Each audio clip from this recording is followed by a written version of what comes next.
Who's in charge today? Huh? Who's in charge today? How you doing? I'm in the state of Oregon, Oregon OSHA. Looks like you got a little bit of a shoring problem going on. That's it. That's what we're installing right now. Well, he can't be down there. Okay. How are you going to get him out? Shoring or what? Jim, just don't hook that thing. Sorry. Watch it. You want to see why he can't be down there? What? That's why he can't be down there. Okay, still sheets you gotta go in. Okay, you got to get him out. And I hope you get him out soon. Go.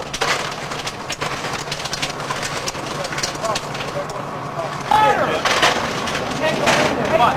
Come on. Come on.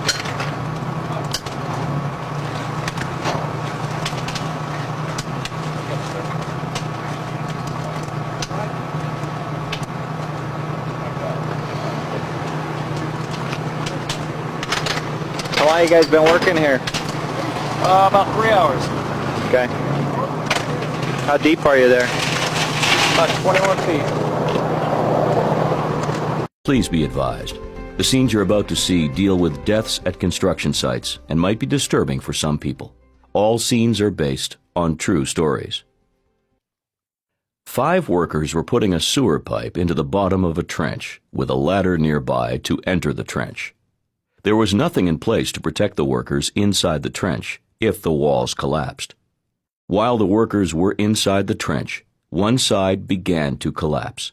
2 workers were able to climb out using the ladder, but the other 3 workers were buried in the soil and unfortunately suffocated to death from the weight of the soil.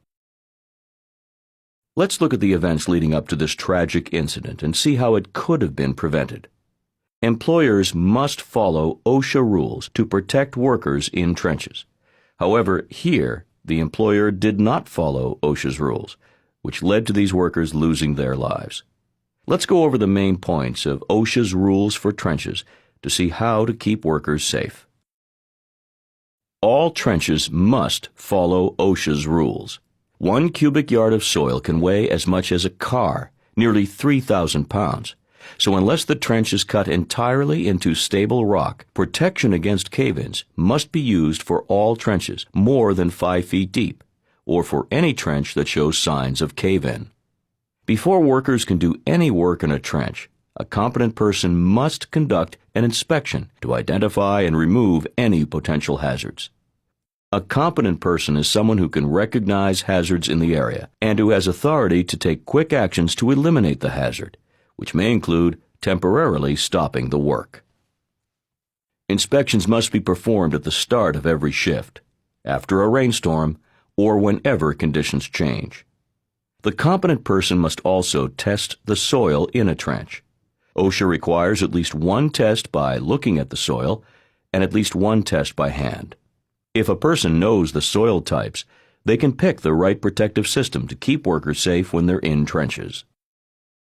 OSHA classifies soil in a trench as stable rock, Type A, Type B, or Type C soil. Stable rock is the safest soil for a trench. Type A is the next most stable, and then Type B. And finally, Type C soil is the least stable. It's important to remember that trenches can have different types of soil based on depth and climate conditions. The competent person can choose from different protective systems for a trench, based on the types of soil found. For all trenches deeper than 5 feet deep, or for any trench that shows signs of cave-in, OSHA requires sloping, benching, shoring, or shielding to protect workers from cave-ins.